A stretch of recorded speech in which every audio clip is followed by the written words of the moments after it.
नागपंचमी का संबंध रेंगने वाले नाग सर्प से नहीं है, लेकिन भारत में नाग ये 5 शक्तिशाली नागराज वंश का प्रतीक है।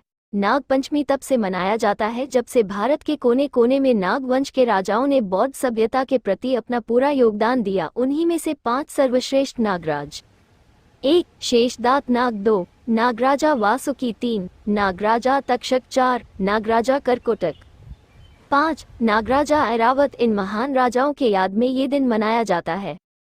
यह नागवंश के राजा भगवान बुद्ध के अनुयायी व बौद्ध धर्म के प्रचारक थे। उनका साम्राज्य भारत, यूनान, मिस्र, चीन, जापान आदि देशों में भी रहा है। राजा शेषनाग का पूरा नाम शेषदात नाग था। उनके पूरे नाम की जानकारी हमें ब्रिटिश म्यूजियम में रखे सिक्कों से मिलती है। शेषनाग ने विदिशा को राजधानी बनाकर 110 ईसा पूर्व में शेषनाग वंश की नींव डाली थी। शेषनाग की मृत्यु 20 सालों तक शासन करने के बाद 90 ईसा पूर्व में हुई। उसके बाद उनके पुत्र भोगिन राजा हुए, जिनका शासन काल 90 ईसा पूर्व से 80 ईसा पूर्व तक था। फिर चंद्राशु 80 ईसा पूर्व, 50 ईसा पूर्व, तब धम्मवंमन 50 ईसा पूर्व, 40 ईसा पूर्व और आखिर में वंगर 40 ईसा पूर्व, 31 ईसा पूर्व ने शेषनाग वंश की बागडोर संभाली। शेषनाग की चौथी पीढ़ी में वंगर थे। इस प्रकार शेषनाग वंश के कुल मिलाकर 5 राजाओं ने शासन किए। इन्हीं 5 नाग राजाओं को पंचमुखी नाग के रूप में बतौर तथागत बुद्ध के रक्षक मुंबई की कन्हेरी की गुफाओं में दिखाया गया है।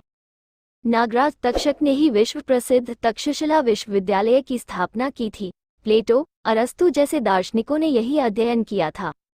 नागराजा करकोटक रावी नदी के प्रदेश में विशाल राज्य था। नागराजा ऐरावत भंडारा प्रांत में पिंगला स्थित आज भी पिंगलाई एरिया नाम से पहचाना जाता है। साथ ही साथ नागवंशी योद्धाओं में पदम, कंवल, ककोटिक, अस्तर, शंखपाल, कालिया और पिंगल नागवीर प्रसिद्ध है। इन 5 नागवंशीय राजाओं के गणतंत्र राज्य की सीमाएं एक दूसरे से सटी हुई थी। 5 नागराजों की मृत्यु के बाद नागा कुल के लोग उनकी याद में हर साल नागराज स्मृति अभिवादन को नागपंचमी के रूप में मनाते थे। वैदिक यज्ञवंशीय ब्राह्मणों की कलम ने नागवंशीय राजा को एक रेंगते हुए सांप में बदल दिया। श्रावण मास के महत्व सिवा नागपंचमी के लिए आवश्यक नाग नरसोबा का चित्र कागज पर छपवाकर उस कागज की बिक्री हुई। धीरे धीरे ये प्रयोग सफल होने पर छोटे छोटे किताब छापे गए। इन किताबों की बिक्री भी होने लगी। आर्थिक गरीबी के कारण बहुजन समाज इन कागज के नाग नरसोबा प्रवृत्ति की ओर आकर्षित हुए, क्योंकि वैदिक पंडित बहुजनों के मन में ये बात बैठाने में सफल रहे कि इन कागज के चित्र की पूजा करने से पुण्य मिलता है। परिणामस्वरूप नाग नरसोबा और कुछ किताबें प्रसिद्ध हो गए। परिणामस्वरूप ये पंचमी रेंगते हुए सांपों की हो गई और नागराजाओं की पंचमी लुप्त हो गई। नाग ये शब्द संस्कृत भाषा में कहीं भी रेंगने वाले सांप के लिए नहीं आया। संस्कृत में नाग शब्द का अर्थ हाथी होता है और हाथी के प्रतीक को बौद्ध संस्कार संस्कृति में पवित्र स्थान है, इसलिए हाथी और नागपंचमी का निश्चित ही गहरा संबंध है।